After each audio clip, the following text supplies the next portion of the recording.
जय समाजवाद साथियों, हमारे चैनल में आप सभी लोग का स्वागत है।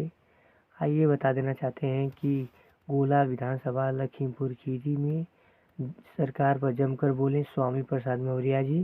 अभी तक हमारे चैनल को सब्सक्राइब नहीं किए हैं तो सब्सक्राइब कर दीजिए। आगे देखिए वीडियो को। आप दाम तो उस समय घटाने की मांग करने वाले भाजपा की सरकार जब बनी तो 56 रुपए वाला 56 रुपए लीटर डीजल और 65 रुपए लीटर पेट्रोल आज 100 के पास पहुंच गया और दूसरा 100 के पार पहुंच गया।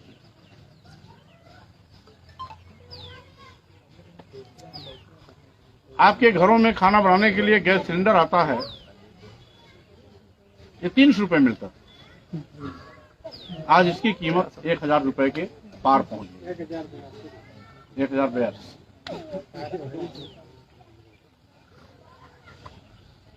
आज जो भी सामान आपको खरीदना पड़ता है उसकी कीमत सोने के भाव, और जो सामान आप अपने खेतों में पैदा करके बेचने जाते हैं उसकी कीमत मिट्टी के भाव। कोई नहीं, कोई कीमत नहीं। यहां तक कि अब तो बच्चों का निवाला भी सरकार छीनने पर लगी है। जो छोटे छोटे बच्चे हैं, दूध दही मक्खन घी घर माई बाप उसको खिलाता है, अपने घर में गाय भैंस अपने घर से नहीं तो बाहर से मांगा करके। अब तो दूध दही मक्खन घी पर भी ये जीएसटी लगा रहे हैं, यानी कोई भी आप सामान लाओ उस पर आपको जीएसटी देना है। घर बनाने के लिए ईंटा बालू सीमेंट लाओगे तो उस पर भी जीएसटी, कपड़ा लाओगे या कोई और चीज लाओगे तो उस पर भी जीएसटी। और खाने पीने के सामान छूटे थे, बारी बारी सभी खाने पीने के सामानों पर भी जीएसटी, और अब तो बच्चों के दूध दही मक्खन और घी पर भी जीएसटी।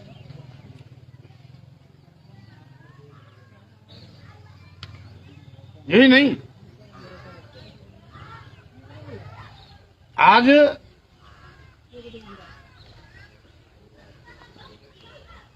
महंगाई से सभी त्राई त्राई कर रहे हैं। दूसरी ओर हमारा जो बेरोजगार नौजवान, जिससे उम्मीद जताई थी जब मोदी ने कहा था कि हर साल हम 2 करोड़ लोगों को रोजगार देंगे, तो हर साल 2 करोड़ नौकरी देने की बात तो जाने दो, ये दूसरा टर्म उनका शुरुआत हो गया। कहीं भी नौकरी दिखाई नहीं पड़ रही। नौकरी के नाम पर आउटसोर्सिंग भर्तियां और संविदा भर्ती, जिसमें नौजवान चाहे बीए हो, चाहे एमए हो, चाहे बीएड हो, चाहे लॉ किए हो या और भी बड़ी क्वालिफिकेशन हो, तो किसी को 8000, किसी को 10,000, किसी को 11,000, किसी को 12,000, ये आउटसोर्सिंग और संविदा पर नौकरी करने वालों की मिलती है। और जितना उसको नहीं मिलता उससे ज्यादा उस आउटसोर्सिंग भर्ती वाले को मिल जाता है, जो संस्था भर्ती करवाती है। यानी नौजवानों की मेहनत का और उनकी कमाई का आधा पैसा बिचौलिया ले जाता है और उसको मिलता है 8,000, 10,000, 11,000, 12,000। नौजवान ठगा हुआ, जगह नहीं निकलती। और भूले बिसरे कभी जगह निकल भी गई,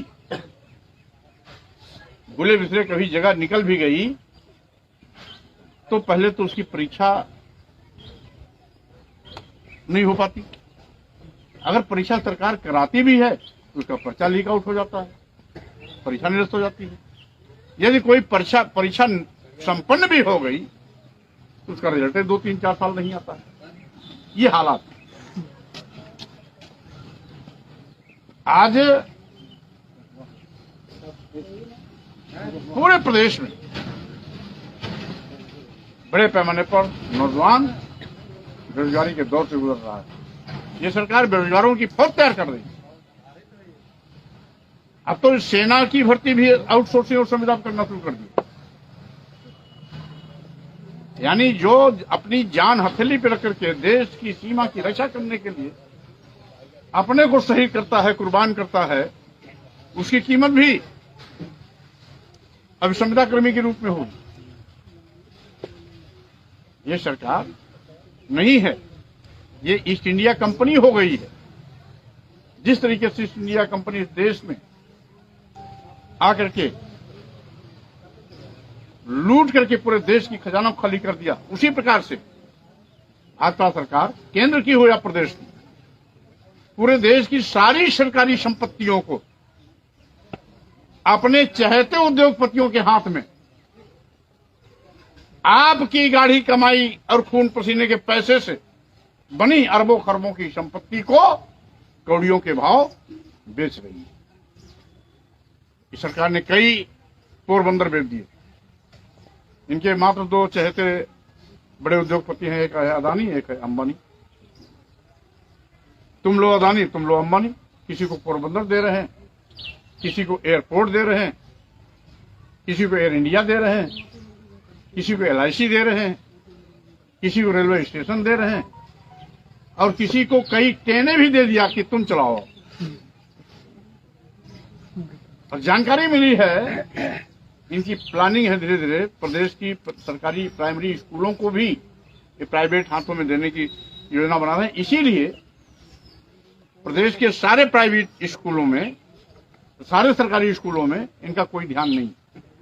जानते हैं ये गांव के गुरु कतवारू सुमारू मंगरू के बच्चे पढ़ते हैं, उनको पढ़ लिखे के कहा, उनको तो मजदूरी करनी है, गुलामी करनी है, मुहताज बना के रखना चाहते हैं। इसीलिए प्राइमरी सरकारी स्कूलों में सरकार की कोई ध्यान नहीं जाता है। बच्चे गए, नाश्ता किए और फिर चले आए। ना अध्यापक पढ़ाने के लिए है और न बच्चों को उठने बैठने और पढ़ने की वहां व्यवस्था है। अभी बच्चों की किताब कापी इस साल 11 महीना बीत गया, 12वें महीने में आया। अब इसी 1 महीने बाद उनका नया सत्र चालू हो जाएगा। अब आया है जाके ये हालात। मात्र परिस्थितियां पैदा इसलिए कर रहे हैं कि लोग सरकारी स्कूलों में इतना उपजाएंगे जब प्राइवेट हाथ में दे तो कोई विरोध न करे। बारी बारी सारे सरकारी विभागों को ये प्राइवेट हाथों में बेच देते हैं। अच्छा, हमारे जो पढ़े लिखे नौजवान हैं, उनके माता पिता उनको पढ़ाते हैं कि हमारा बेटा कल ओहदेदार बनेगा। नौजवान पढ़ता लिखता है, मेहनत करता है, सोचता है चलो हम कल भी अधिकारी बनेंगे। जब सारे सरकारी विभाग बारी बारी से प्राइवेट हाथों में बेच दिए जाएंगे, सारे सरकारी विभाग उद्योगपतियों के हाथ चले जाएंगे, तो सरकारी नौकरी मिलेगी कहां?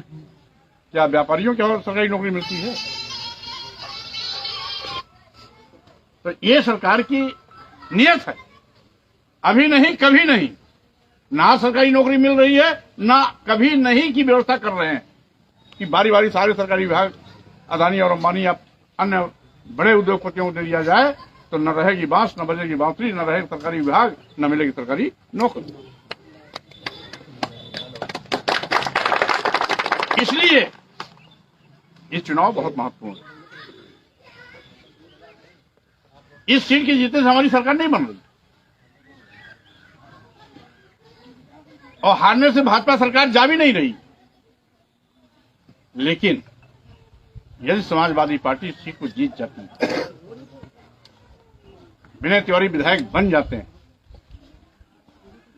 तो भारतीय जनता पार्टी के खिलाफ जो पूरे देश में गुस्सा है, आपके गोला से संदेश जाएगा कि परिवर्तन का बिगुल गोला से बच चुका है, अब देश में उखाड़ फेंको इस भाजपा सरकार को।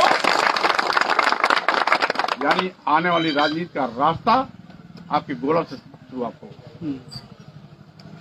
अभी ज्यादा दिन नहीं है, 1.5 साल बाद लोकसभा का चुनाव 2024। ये साल आपका बीत रहा है, अक्टूबर बीतने वाला है, 3 नवंबर को आपके यहाँ चुनाव होगा, 1 महीना और बचेगा दिसंबर, उसके बाद 23 को जाते समय नहीं लगेगा और 24 में पार्लियामेंट का चुनाव, यानी 1.5 साल कुल समय। अगर गोला बहुत, आपका उत्तर प्रदेश बहुत बड़ा प्रदेश, गोला में समाजवादी पार्टी का प्रत्याशी जीतता है, आप यहां विजय परचम लहराते हैं, तो आने वाले लोकसभा चुनाव के लिए यहां से एक संदेश जाएगा कि परिवर्तन का बिगुल गोला से बच चुका है। अब दिल्ली की बारी है और जब लोकसभा का चुनाव आएगा तो आज ये पूरी की पूरी ईस्ट इंडिया कंपनी के रूप में जो भाजपा सरकार चला रही है, उसकी विदाई तय हो जाएगी और सारे के सारे लोग सम्मान और स्वाभिमान के साथ। इसलिए साथियों, आपके गांव में आकर के मुझे अपील करने का मौका मिला है कि आप सभी लोग, आप लोग तो यहाँ पर हो, लेकिन जो नहीं आ पाए हैं उनके बीच में आप जाइए। घर परिवार, टोला मोहल्ला, गांव और पास पड़ोस, जहां भी आपका उठना बैठना है, आ जा सकते हैं, वहां जाइए। साइकिल वाली बटन दबा करके, साइकिल के सामने वाली बटन दबा करके भाई समाजवादी पार्टी के प्रत्याशी विनोद तिवारी जी को भारी मतों से विजयी बनाइए और आने वाले अपने संतानों की, अपने बेटों और बेटियों के भविष्य को सुरक्षित रखिए। आप भी सम्मान स्वाभिमान के साथ रहें, महंगाई से मुक्त पाएं, जंगल राज से मुक्त पाएं और साथ ही साथ भाजपा सरकार को उखाड़ने की शुरुआत गोला से शुरू करें। इन्हीं शब्दों के साथ मैं आपको बहुत लखीमपुर खीरी के गोला विधानसभा में उपचुनाव हो रहा है। इसी दौरान स्वामी प्रसाद मौर्य जी एक जनसभा को संबोधित करते हुए आप सभी से निवेदन है कि वीडियो को लाइक कर इसे ज़्यादा से ज़्यादा शेयर करिएगा और सभी समाजवादी दोस्त हमारे चैनल को सब्सक्राइब करिएगा। बहुत बहुत धन्यवाद दोस्तों।